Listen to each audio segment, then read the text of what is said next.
There was once a fisherman who lived with his wife in a pigsty, close by the seaside.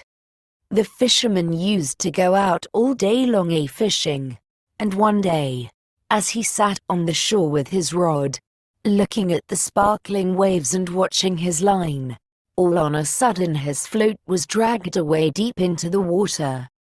And in drawing it up, he pulled out a great fish. But the fish said, "Pray let me live. I am not a real fish. I am an enchanted prince. Put me in the water again, and let me go." "Oh, ho," said the man, "you need not make so many words about the matter. I will have nothing to do with a fish that can talk.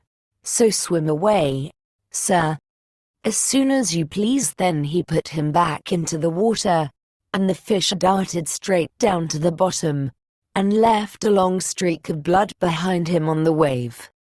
When the fisherman went home to his wife in the pigsty, he told her how he had caught a great fish, and how it had told him it was an enchanted prince, and how, on hearing this speak, he had let it go again. "Did not you ask it for anything?" said the wife. "We live very wretchedly here, in this nasty dirty pigsty. Do go back and tell the fish we want a snug little cottage." The fisherman did not much like the business. However, he went to the seashore, and when he came back there the water looked all yellow and green. And he stood at the water's edge, and said, "O man of the sea, hearken to me. My wife Alsabil will have her own will, and hath sent me to beg a boon of thee." Then the fish came swimming to him, and said, "Well, what is her will?" "What does your wife want?" said the fisherman. "She says that when I had caught you, I ought to have asked you for something before I let you go. She does not like living any longer in the pigsty, and wants a snug little cottage. Go home." "Then," said the fish, "she is in the cottage already." So the man went home, and saw his wife standing at the door of a nice trim little cottage. Come in," said she. "Is not this much better than the filthy pigsty we had?" And there was a parlor, and a bedchamber, and a kitchen, and behind the cottage there was a little garden, planted with all sorts of flowers and fruits. And there was a courtyard behind, full of ducks and chickens. "Ah," said the fisherman, "how happily we shall live now. We will try to do so." "At least," said his wife. Everything went right for a week or two, and then Dame Alsabil said, "Husband, there is not near room enough for us in this cottage. The courtyard and the garden are a great deal too small. I should like to have a large stone castle to live in." "Go to the fish again and tell him to give us a castle, wife," said the fisherman. "I don't like to go to him again, for perhaps he will be angry. We ought to be easy with this pretty cottage to live in." "Nonsense," said the wife. "He will do it very willingly. I know. Go along and try." The fisherman went, but his heart was very heavy, and when he came to the sea, it looked blue and gloomy, though it was very calm, and he went close to the edge of the waves, and said, "O man of the sea, hearken to me. My wife Alsabil will have her own will, and hath sent me to beg a boon of thee." "Well, what does she want now?" said the fish. "Ah," said the man, dolefully, "my wife wants to live in a stone castle. Go home." "Then," said the fish, "she is standing at the gate of it already." So away went the fisherman, and found his wife standing before the gate of a great castle. "See," said she, "is not this grand?" With that they went into the castle together, and found a great many servants there, and the rooms all richly furnished, and full of golden chairs and tables, and behind the castle was a garden, and around it was a park half a mile long, full of sheep, and goats, and hares, and deer, and in the courtyard were stables and cowhouses. "Well," said the man, "now we will live cheerful and happy in this beautiful castle for the rest of our lives." "Perhaps we may," said the wife, "but let us sleep upon it before we make up our minds to that." So they went to bed. The next morning when Dame Alsabil awoke it was broad daylight, and she jogged the fisherman with her elbow, and said, "Get up, husband, and bestir yourself, for we must be king of all the land." "Wife, wife," said the man, "why should we wish to be the king?" "I will not be king." "Then I will," said she. "But, wife," said the fisherman, "how can you be king? The fish cannot make you a king, husband," said she. "Say no more about it, but go and try." "I will be king." So the man went away quite sorrowful to think that his wife should want to be king. This time the sea looked a dark grey color, and was overspread with curling waves and the ridges of foam as he cried out, "O man of the sea, hearken to me. My wife Alsabil will have her own will, and hath sent me to beg a boon of thee." "Well, what would she have now?" said the fish. "Alas," said the poor man, "my wife wants to be king." "Go home," said the fish. "She is king already." Then the fisherman went home, and as he came close to the palace he saw a troop of soldiers, and heard the sound of drums and trumpets. And when he went in he saw his wife sitting on a throne of golden diamonds, with a golden crown upon her head, and on each side of her stood 6 fair maidens, each a head taller than the other. "Well, wife," said the fisherman, "are you king?" "Yes," said she, "I am king." And when he had looked at her for a long time, he said, "Ah, wife, what a fine thing it is to be king. Now we shall never have anything more to wish for as long as we live." "I don't know how that may be," said she. "Never is a long time. I am king, it is true, but I begin to be tired of that, and I think I should like to be emperor."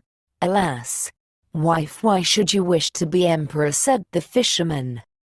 "Husband," said she, "go to the fish."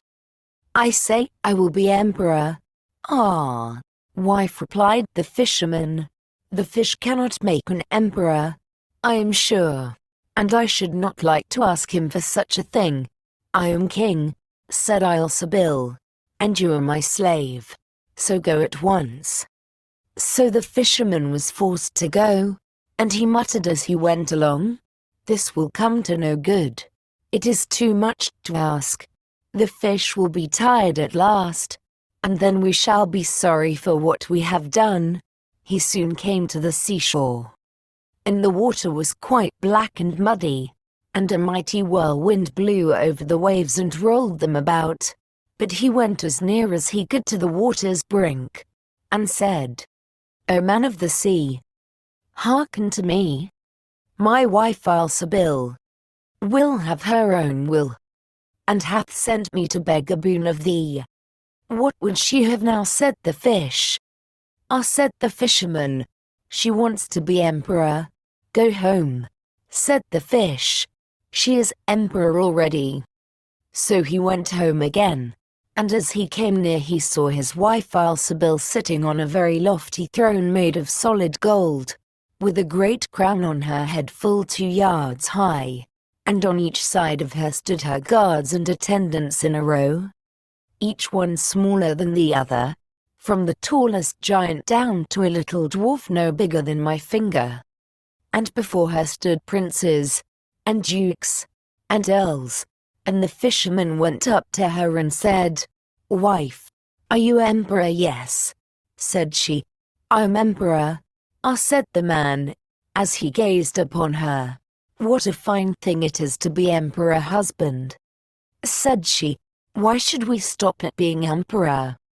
I will be pope next." "A wife," said he, How can you be Pope? There is but one Pope at a time in Christendom. Husband, said she, I will be Pope this very day. But, replied the husband, the fish cannot make you Pope. What nonsense, said she. If he can make an emperor, he can make a Pope. Go and try him. So the fisherman went. But when he came to the shore, the wind was raging and the sea was tossed up and down in boiling waves, and the ships were in trouble, and rolled fearfully upon the tops of the billows. In the middle of the heavens there was a little piece of blue sky, but towards the south all was red, as if a dreadful storm was rising.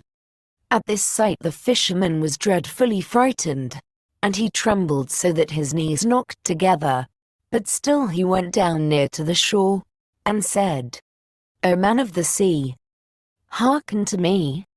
My wife Alcibiade will have her own will, and hath sent me to beg a boon of thee. What does she want now? Said the fish. Ah, said the fisherman, my wife wants to be Pope. Go home, said the fish. She is Pope already. Then the fisherman went home, and found Alcibiade sitting on a throne that was 2 miles high. And she had 3 great crowns on her head, and around her stood all the pomp and power of the church. And on each side of her were 2 rows of burning lights, of all sizes, the greatest as large as the highest and biggest tower in the world, and the least no larger than a small rushlight. Wife, said the fisherman, as he looked at all this greatness, are you Pope? Yes, said she, I am Pope. Well, wife, replied he, it is a grand thing to be Pope, and now you must be easy. For you can be nothing greater. I will think about that, said the wife. Then they went to bed, but Dame Alcibiade could not sleep all night for thinking what she should be next. At last, as she was dropping asleep, morning broke, and the sun rose. Ha, thought she, as she woke up and looked at it through the window, after all I cannot prevent the sun rising.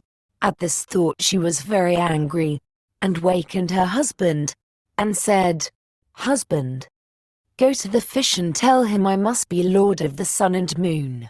The fisherman was half asleep, but the thought frightened him so much that he started and fell out of bed. Alas, wife, said he, cannot you be easy with being Pope? No, said she, I am very uneasy as long as the sun and moon rise without my leave. Go to the fish at once. Then the man went shivering with fear, and as he was going down to the shore a dreadful storm arose, so that the trees and the very rocks shook. And all the heavens became black with stormy clouds, and the lightnings played, and the thunders rolled, and you might have seen in the sea great black waves, swelling up like mountains with crowns of white foam upon their heads. And the fisherman crept towards the sea, and cried out, as well as he could, O man of the sea, hearken to me. My wife Alcibiade will have her own will, and hath sent me to beg a boon of thee. What does she want now? Said the fish. Ah, said he, she wants to be lord of the sun and moon. Go home, said the fish, to your pigsty again. And there they live to this very day.